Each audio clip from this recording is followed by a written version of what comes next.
Comment ils vont? Je suis un peu inquiet pour Mercedes, les gars, je vais pas vous mentir. Parce que si on est sur la dernière saison de cette réglementation et qu'ils pourraient enfin avoir compris comment l'exploiter, il est probable que la concurrence aura pris de l'avance. Alors cette W16, elle est impressionnante, mais faut pas oublier qu'elle sera pilotée et développée par un rookie notamment.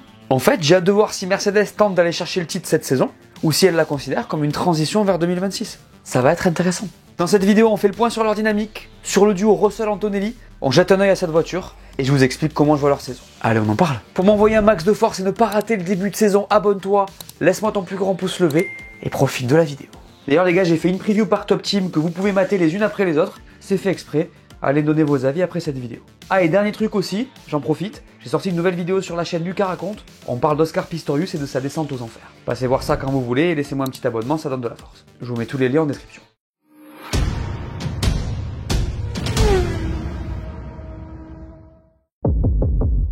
Parlons un peu de la forme de Mercedes parce que je trouve que c'est assez intéressant. Parce que si l'équipe galère de fou depuis le passage à l'effet de sol, les fans des grilles, ça fait 3 ans que vous êtes de la même couleur que la voiture, hein. Je sais, courage. Et ben elle est mine de rien sur une dynamique ascendante depuis l'an dernier. Je sais que ça paraît fou de dire ça sachant qu'elle fait P2 en 2023 et P4 en 2024, mais si on regarde dans le détail, on se rend compte qu'elle a progressé. 409 points en 2023, 468 en 2024, je suis pas en train de vous raconter des histoires. 0 victoire à 4, une pole à 4, on peut continuer longtemps, hein. En fait, elle a progressé par rapport à elle-même, elle a juste été beaucoup moins vite que McLaren et Ferrari. Ça arrive, c'est comme ça, c'est dommage. Donc ça, c'est le positif. Maintenant, ce qui n'a pas vraiment été. En fait, le problème de Merco l'an dernier, c'est qu'elle n'a pas réussi à comprendre. Alors vous allez me dire, mais elle n'a pas réussi à comprendre quoi, Lucas? Eh ben tout. Bon, en tout cas, beaucoup de choses. Pourquoi elle était à la rue sur des GP comme Singapour, et pourquoi elle était large au-dessus sur d'autres, comme Las Vegas par exemple.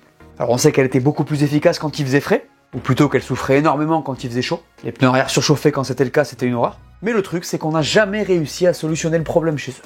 D'où l'incompréhension dont je vous parlais tout à l'heure. Honnêtement, c'était vraiment fou de les voir faire un doublé comme à Spa ou mettre 17 secondes à Vegas, et se retrouver à la rue complet sur d'autres GP. Ce qui est dur en fait pour eux, encore une fois, c'est qu'ils ont vu McLaren et Ferrari trouver ces solutions avant eux. Sur les courses où il faisait chaud, et en vrai il y en a beaucoup sur la saison, bah ils étaient impuissants quoi. Alors en soi, les fluctuations qu'ils ont connues en fonction des circuits, tout le monde les a eues. Rappelez-vous de la période terrible qu'a traversé Ferrari, mais ça n'a jamais été aussi violent. Donc ça va être la grosse interrogation à leur sujet en vue de cette saison 2025. Est-ce qu'ils auront solutionné le problème ou pas? Est-ce qu'ils vont voir cette saison comme une chance d'aller chercher un championnat ou bien comme une transition vers ce qui arrive en 2026? Je vous rappelle qu'ils ont un rookie dans un baquet, qu'il se dit que leur moteur 2026 serait en très bonne voie. Ça pourrait se comprendre s'ils se rendent compte que leurs problèmes persistent. Je pense que leur progression va aussi être très intéressante à suivre. Parlons maintenant de la voiture. Alors, cette W16, le nouveau bolide de Mercedes. D'abord, la livrée. On va pas se mentir les gars, cette voiture est très similaire à ce qu'on a vu l'an dernier de leur côté. Du gris, du noir, perso j'aime bien. Par contre, ils ont enlevé le nom d'Ineos sur l'entrée d'air supérieure de la voiture, et le rouge qui va avec. Ce qui a déclenché pas mal de rumeurs, vous l'imaginez, puisqu'Ineos est l'un des actionnaires majoritaires de l'écurie. Toto Wolff a rassuré en disant que l'actionnariat n'évoluait pas, mais bon, je pense qu'il faut le souligner, puisque c'est pas mal le seul changement présent sur cette livrée. J'exagère, vous avez capté. Maintenant, cette W16. Cette voiture, elle est bâtie sur les apprentissages de ses devancières. Elle est censée être la plus mature, la plus propice à aller chercher un championnat dans cette ère à effet de sol. James Allison a déclaré qu'ils avaient beaucoup travaillé sur les aspects que les handicapaient l'an dernier, donc le fait notamment que la voiture avait beaucoup de problèmes dans les virages lents, et donc leurs soucis de température de pneus dont j'ai parlé dans cette vidéo. Alors ça part de changements fondamentaux par rapport aux autres voitures de cette génération, de nouvelle ère pour eux et cette voiture, je sais pas trop quoi en penser. D'ailleurs Russell a justement déclaré qu'ils disent ça chaque année et qu'à chaque problème résolu, ils en créent un autre. J'espère sincèrement pour eux que ça ne sera pas le cas à nouveau. Impossible à savoir en tout cas avant les tests de pré-saison au moins. Quoi qu'il en soit, ce qu'on voit sur cette voiture, c'est qu'il y a effectivement pas mal de changements. On en saura plus tard évidemment quand la voiture roulera, mais on voit que l'aileron avant a évolué, que les entrées d'air sont bien différentes aussi avec, on a l'impression, une double entrée ici. Les pontons ressemblent pas mal à ceux de l'an dernier. Après sur le reste, j'avoue, je manque de photos et d'infos. On en reparle dans les prochaines vidéos qui arrivent bientôt. On aura beaucoup plus de billes après avoir vu la voiture rouler, ça sera plus facile pour moi de vous en parler. Vous aimez cette livrée? Je vous le dis les gars, ce duo Mercedes va être très cool à suivre. Vous me direz ce que vous en pensez en commentaire, mais moi je suis très hypé de voir comment ce duel va pencher. Alors je pense qu'on parlera plus de duo cette année.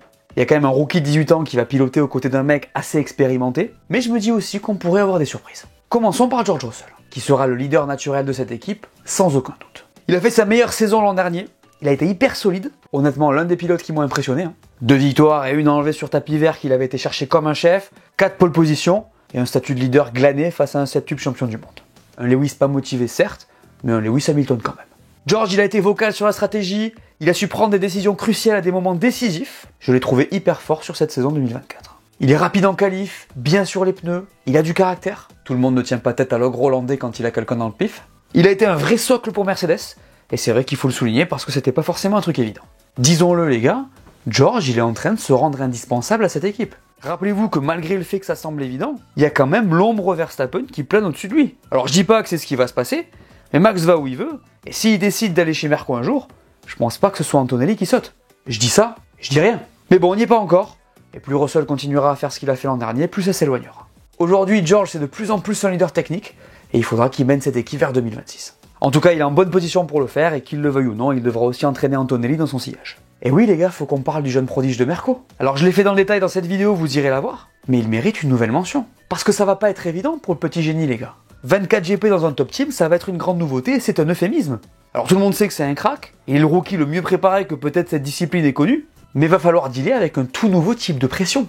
Bosser avec les ingénieurs, les mécanos, prendre ses marques, répondre aux attentes, les médias, les activations marketing permanentes. Ça va être un immense challenge pour lui. Le gars est quand même né en 2006. Hein. Le gars est né, j'étais en train de regarder Fernando Alonso gagner son 2e titre, et j'étais au primaire. Ça fait bader. En tout cas, je m'attends quand même à ce que ça se passe bien pour lui, et qu'il soit quand même assez solide. Je le vois bien être assez chaud en qualif, par contre galérer un peu sur les pneus le dimanche. Je l'ai aussi expliqué dans cette vidéo. Pour les rookies, il y a toujours une courbe de progression à ce niveau-là qui peut prendre du temps, surtout dans un top team. Rappelez-vous de Piastri. Du coup, je le vois bien embêter Russell de temps en temps le samedi, mais se mettre beaucoup plus dans une posture d'apprentissage le dimanche. La saison dira, dites-moi ce que vous en pensez en commentaire. Dernière chose importante les gars pour cette équipe, c'est le retour de Valtteri Bottas. Il fait son retour chez Merco en tant que pilote de réserve, et c'est aussi un truc qu'il faut souligner. Il a fait 5 saisons chez eux, il connaît tout le monde, il a gagné 10 fois, une expérience dans sa besace qui pourrait compter. Alors son rôle sera minime c'est sûr, mais je pense qu'il peut être un apport pour cette équipe qui aura peut-être besoin parfois de compenser la jeunesse d'Antonelli. Attention, information super importante aussi, notez bien qu'il gardera son mulet. La grande question de cette pré-saison est la suivante. Mercedes a-t-elle réussi à gommer les défauts de la W15 avec cette nouvelle voiture? Parce que je l'ai dit, si le potentiel était là l'an dernier, cette monoplace était tellement imprévisible que ça rendait les choses ingérables pour cette équipe. Alors ils disent avoir été agressifs sur cette W16, qu'ils avaient tout mis en place pour corriger cette surchauffe terrible, mais impossible de savoir à l'avance si ce sera le cas. Et surtout, si même c'est le cas, ils ne seront pas trop en retard sur la concurrence. Alors c'est Merco les gars, faut pas les enterrer non plus, mais j'ai plus la sensation qu'on entre dans une année de transition vs une année de conquête. En gros c'est assez simple pour moi, soit ils ont compris et ils jouent le titre, soit ils basculent tout sur 2026. Là ils n'ont pas un line-up de champion du monde, quand tu compares aux autres, évidemment que c'est plus faible. Donc je les vois plus viser 2026 et construire une équipe de choc vers cette échéance. Alors ils n'ont rien à perdre à essayer, ils vont clairement le faire, et encore une fois, possible que ça fonctionne. Entendez-moi bien les gars, il n'est pas du tout exclu de les voir gagner cette année.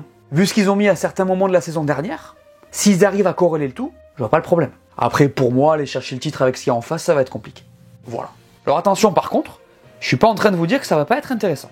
Au contraire, il y a moyen que leur saison soit vraiment sympa à observer.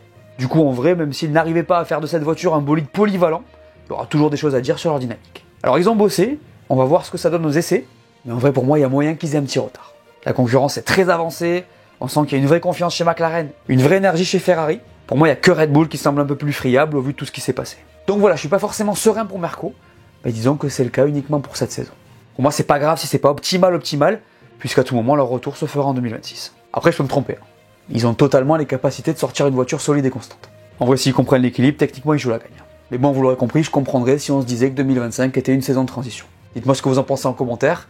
Dans tous les cas, on va très vite savoir si c'est le cas ou pas. Enfin, et je pense que c'est un point super important les gars, 2025 c'est la première année sans Lewis Hamilton depuis 2012. Je vous laisse digérer cette info. Donc notre enjeu de cette saison pour eux sera de passer à la suite, de construire sur ce qu'a laissé Lewis. Ça va pas être évident, vous l'imaginez. Alors c'est pas tant en rapport avec Antonelli, puisque lui-même l'a déclaré, il n'est pas le remplaçant d'Hamilton, mais c'est vraiment pour l'équipe qui va devoir s'habituer à faire ça. Je pense que ça va jouer aussi, donnez-moi vos avis en commentaire. Voilà, merci à tous de m'avoir écouté, j'espère que cette vidéo vous a plu, laissez-moi un pouce bleu et dites-moi en commentaire ce que vous pensez de Mercedes. N'oubliez pas d'aller voir mes dernières vidéos que vous n'auriez pas vues, dites-moi tout, et on s'abonne. Allez, ciao!